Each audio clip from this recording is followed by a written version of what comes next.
I'm Babita Jain. I'm working as a Director, Enterprise and Mobility in RWS Moravia.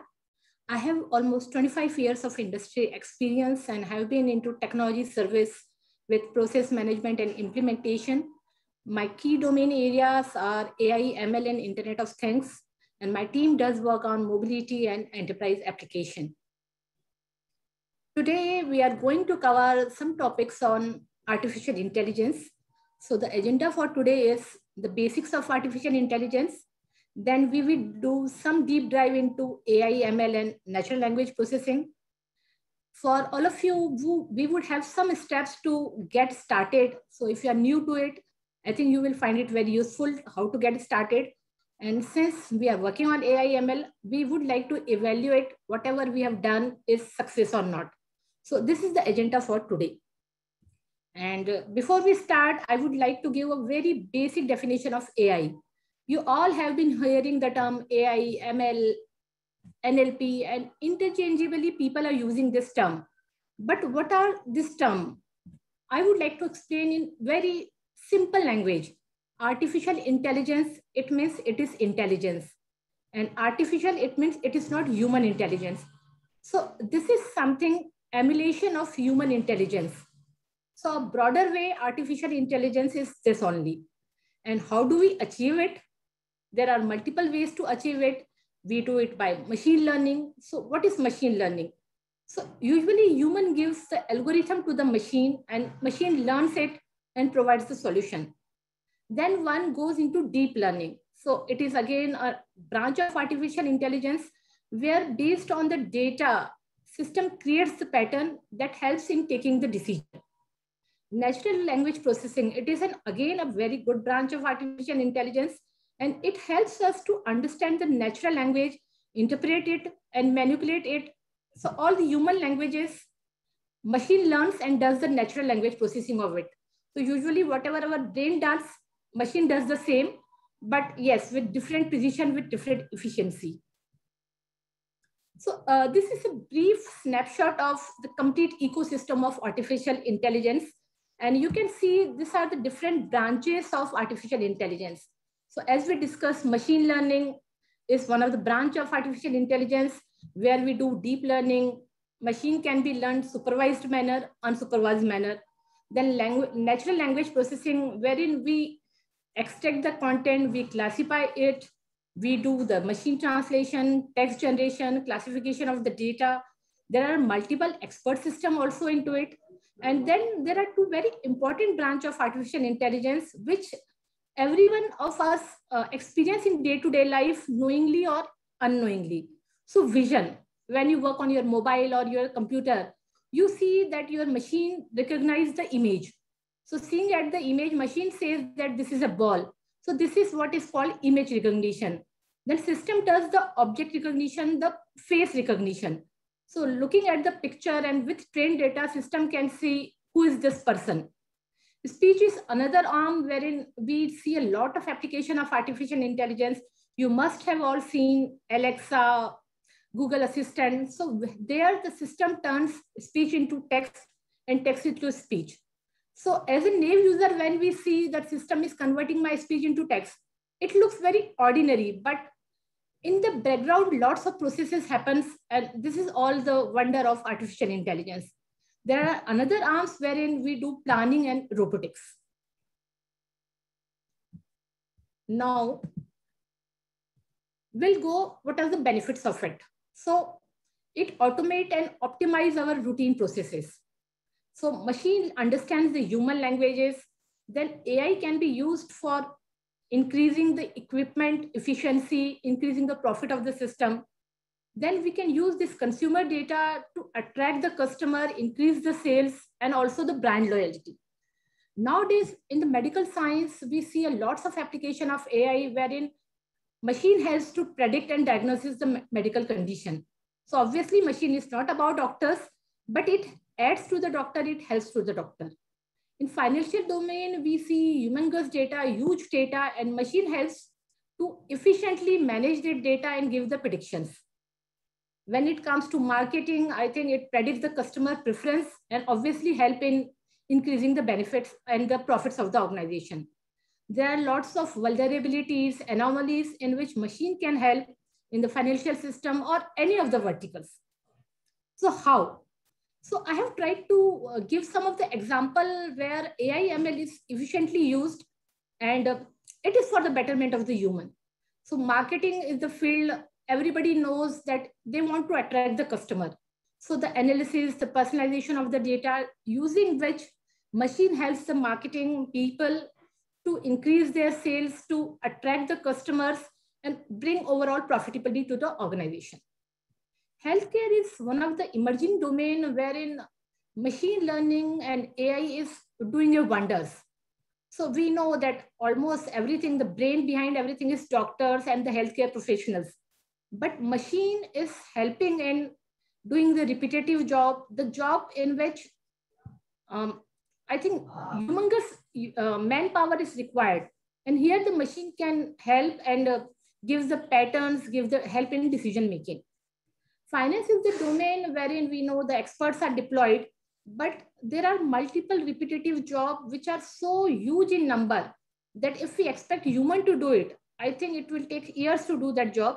But with the help of human training, subject matter expert, machine can help in finance domain for long-term objective, for investors and accountants. Another domain is heavy industries. So earlier, heavy industries is more of a mechanical job, but with the aid of machine learning, machine is helping for doing the repetitive job for heavy industries. Education is one of the domain in which machine is helping a lot. So we know that in this pandemic time, our kids, everybody is learning from home only.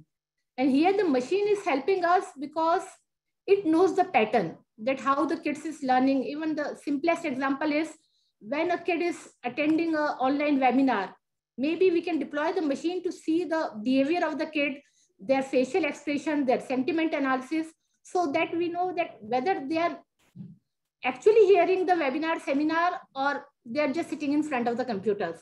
So maybe machine can help here also. And logistic is the area where machine is doing again wonders. So fleet management, the street voids, heavy goods, diesel, generators, here machine is helping a lot.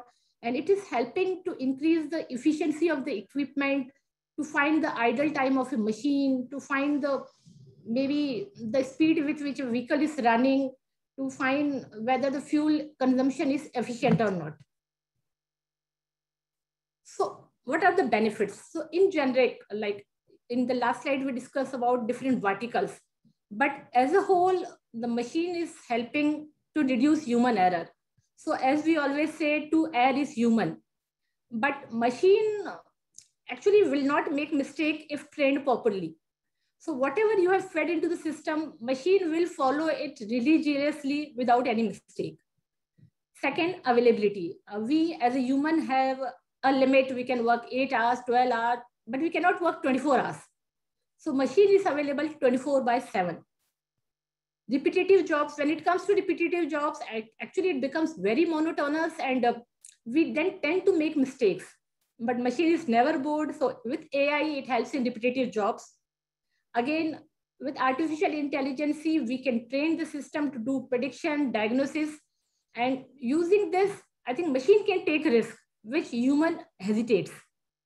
Obviously, faster decision is the thing wherein machine helps us. Real-time visibility. So for example, if you give me a financial data and ask me to analyze it, I need some time to analyze the data and to present the report. But with AI, those unstructured data, the system can be trained to read that unstructured data and define the patterns, decisions, and it is all real time. Scalability wise, obviously, with artificial intelligence, with huge data, human cannot do so much of scalability, but with increasing the machine, with increasing the algorithm rules, we can increase the scalability of the system. Now, in a very simple language, I have tried to define the different terms. Now, in the next section, I would like to go a bit deeper into these three terms: artificial intelligence, machine learning, and natural language processing. So, again, to a very layman, when you see a picture, what your mind does? it does some calculation, which actually we don't know. And then we see a picture, we say this is a dog. But this is not the case with machine. If you want a machine to understand what is there in the picture, you need to train the machine. And that is how after the training, when a machine sees a picture, it says that this is dog. Similarly, the example is audio. When you hear something, your mind processes it. Again, mind has no limit. And then mind can get what is being spoken. Similar way, you teach the machine, it hears the sound, and then it says what the system is telling. Text is also one of the things. We know certain languages. So not everyone knows all the language in the world. But when you train the machine, the one single machine can learn multiple languages, and reading the text, it can say which language this text is, and also it can read the text for it. The second is a very good example of deep learning. When you say that this is a dog, this is a simple thing wherein machine identifies a picture. But when it goes into deep learning, it correlates different items present in the picture, define a pattern, and then maybe the machine can say, looking at this picture, that this is a group of kids playing soccer. So this is how, from the machine learning to natural language processing to audio to deep learning, machine works. And obviously, in all this machine, the behind is human brain. Now, I would like to explain something on natural language processing. So natural language processing is something, a combination of computer science, AI, and human language. As we know that we cannot speak all the language of the world, and there are huge data available, which is literally impossible for us to classify that data, but machine does it for us. It extracts the data, it mines the data, it analyzes the data, it does the processing of the data with the help of AI, ML, and then present this data to us in a presentable form. So you may be having TBs of data, but you are expecting some output from that data, which machine does for you, whatever you teach the machine. So these are some real-time examples of natural language processing. So sentiment analysis. This is one of the stream which people are using a lot. So for example, if you are seeing App Store, or when there is a news item and there are millions of comments into it, actually the author does not know whether the people are liking my article or not. But with machine can do sentiment analysis of those millions of comment. And then machine can say that for this particular application or for this particular article, the sentiments are positive, negative, neutral. The another example of NLP is chatbot. So you must have seen lots of banking applications wherein there are FAQs and they cannot deploy a human for it. So they know a set of questions which a human can ask. So we train the system and then chatbot works. Translation is one of the stream nowadays. Companies are working a lot, and translation cannot replace human. Machine translation cannot replace human, but as such, it makes the content readable to us. And in many languages, the machine translation accuracy is very good. Again, text classification is the thing. If you have huge data and you want to classify that data, machine and AI using natural language processing, you can classify the data. If you have lots of document or unstructured data, machine can learn that data, and with using natural language processing, you can categorize the data, you can convert an unstructured data to a structured data. Another example is the text to report. So suppose you have a text data which is coming from different sources, and you want to infer some analytics out of it. I think machine plays a very important role here, wherein it can process that data, it can mine that data and convert that text into a dashboard, into a report, into a graph, into a SQL statement. So depending on your requirement, machine can convert your text to multiple useful output, which will take a lot of time for human to convert. Computer vision is another stream which we discuss. So looking at the images, you can identify what object it is, which human it is. So it is used in the elevation industries. Even in this pandemic time, if you want to see whether the person has wear mask or not, you can deploy thing, and from the picture, you can get whether you can identify the pictures. So nowadays, this vision is used in 3D. So using this, you can convert a 2D image into 3D image. You can create the floor plans, everything using computer vision. Now, the next thing that comes into everybody's mind, that I understand what is AI, what is ML, what is NLP, but how do I start? How do you know whether the problem which you are dealing with, is it a right candidate for AI, ML, or it is a normal conventional language? So that is how to get started, I would like to explain here. So the process is, you have to define what is your project objective. After the project objective is defined, then you analyze the objective and you see whether this objective is a candidate for machine learning, AI, or this can be done using a conventional programming language. After it is decided that, yes, I can deploy AI ML into it, you get the data, you gather the data, you model that data, you interpret that data, and then finally you implement it. So during this process, lots of stakeholders are involved: the business analysts, subject matter expert, programmers, QA, and ultimately the stakeholders, the user of your application. So these are the people who are involved into this AI ML learning process. The first thing is, you define the project objective. So like any other software development lifecycle, you specify what is your business problem. Then you deploy some of the subject matter expert to elaborate the problem. Then you define what is your target. You analyzing, you define the target of this project. Then you prioritize the modeling criteria. Obviously, if there is a project, there is a risk also, and there is a success also. So you consider different risk, success criteria. And at this point of time, the different stakeholders decide whether they would like to continue on it or not. So it can be an AI/ML problem, it can be a programming language problem. Once you decide that, yes, I would like to go for AI/ML, then next step comes. So with AI, we expect a huge data. So now you acquire the data. And as such, you know that my data is not a structured data. My data is stored at multiple location in multiple format, structured data, unstructured data. So first thing you would need to do is identify the different sources of the data. You identify the sources, you collect the data, and you integrate that data into some location. Now, if there is a data, there is a noise also. So your data maybe have something missing. Your data may have duplicate entries. It may have invalid data. It may have very noise data. So the next step is data wrangling, wherein you clean your data, you convert your data into a usable format, which a machine can understand and use it to define the pattern and take the decision. Once this is done, I think the next step is the build the algorithm, build the model for your machine. So modeling, data modeling has 3 steps, whether it is supervised learning, unsupervised learning, or reinforcement learning. With supervised learning, you have a human thing, you apply different mechanism. Unsupervised learning, once the machine starts learning, it trains itself, it learns from itself, it does the self-healing. And with reinforcement learning, you have the external factor also defined.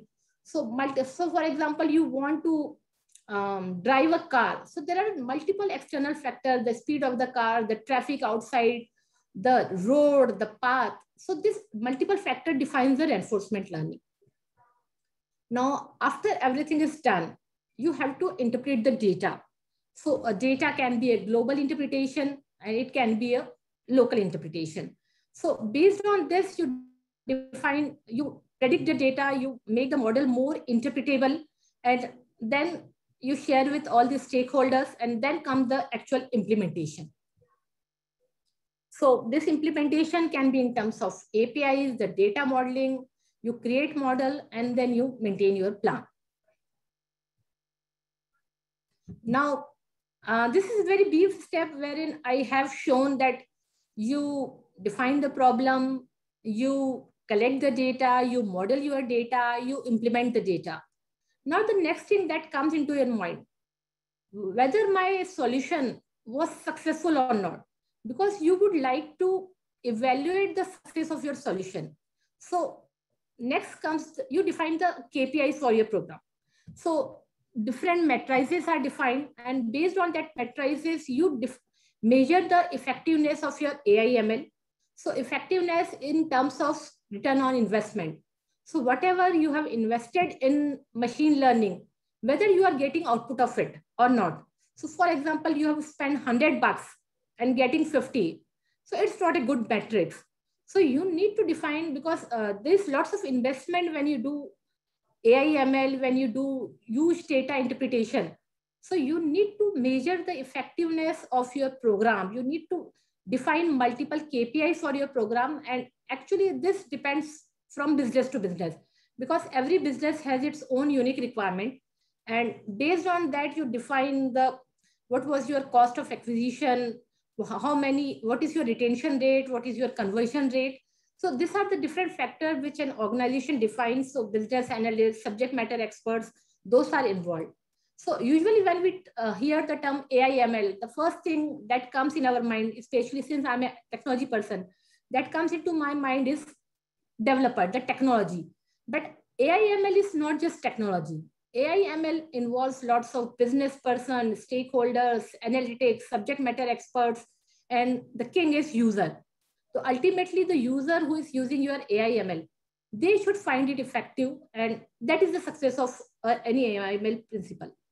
But yes, since you want to measure your success rate, as you all know, more risk, more gain. So if your cost of AI ML is high, so it's a high level contribution. So I think the output is also high level capabilities. So you would expect a very efficient system, which is very time saving, cost effective, and efficient. If the cost of building the solution is low, sometimes the output is also low, and this low value contribution you are expecting. So suppose you want to classify your mails. This is not so important because you don't receive lots of mail, but yes, this is a good to have. So for good to have, obviously your investment should not be huge. So based on your investment, based on your output, the ultimate benefit of this, you define how much should I invest into the solution and how much I would get. So this is the cycle. So from now, right from the beginning, we have seen what is AI ML. We have gone deep into AI ML. We have seen what are the different steps it takes to create a solution. And then ultimately, the thing for which we all work, the output, the matrices, the derivative, the profit. So after you are doing all the thing, I think the next thing that comes into my mind, and that should come to everyone's mind, about ethics. Nowadays, we see lots of misuse of AI ML. People are seeing it as if they don't have any personal life. Machine is interfering into their life. So here comes the responsible AI. So the ethical values. I think whenever, as a developer, as a stakeholder, as a business person, whenever you are using AI ML, you need to keep in mind some of the principles which you should not intervene in everybody's life. So this is responsible AI, wherein whatever you are doing, you have some social responsibility. You have to follow the standard, the governance, and as such, take the consensus from all the users and do not interfere into their life without their permission. So after you have done everything, I think the most important thing is you need to make the privacy of the person and follow the standards and norms. I think that's all from my side. And if you have any questions, feel free to ask the questions, and I'm here. Thank you for that deep dive into the topic on AI. We have had a few questions come in while you were presenting. So the first question is, have you used AI in real time? I think we have used AI like, I'm just recalling one of the incident where we were having our annual business meeting, and one of my team member was giving a presentation. So we thought he was giving a presentation on AI ML only. So we thought, let's take the review of the people. Then while the presentation was going on, two of my developers, they took pictures of everyone present in the hall. And by the time the seminar was ended, we presented a very good analysis and did the sentiment analysis of the people. that out of the 100 people present, how many were neutral, how many were happy, how many were a bit annoyed. And actually, it was a very real-time example of feedback. So we really loved it, and everybody present was a bit surprised that, oh, you caught me. So it was a real-time example where we used AI/ML. That's great. Thank you. Yeah. And are there challenges with AI? Are human jobs at risk? Pardon? So the next question, are there any challenges that you see with AI? Are any human jobs at risk? Yeah, if you see, one of the challenges is AI should not cross the boundaries of human. So AI is for betterment of human. So one has to take care of it that they do not access any data for which they are not meant. So it's not a risk, but yes, a judicious use of AI, which everybody should take care. That's great. Thank you. And this is concluding the questions we have for today. Of course, if you want to bring up your contact detail, we can have people reach out to you with any other additional questions that they may have. Sure. So these are my contact details. And if you have any questions, any queries, any doubts, please do reach out to me. Perfect. Thank you. Thanks to everyone for joining in today and for RWS and Babita for hosting with us. Have a great rest of your day. Thank you.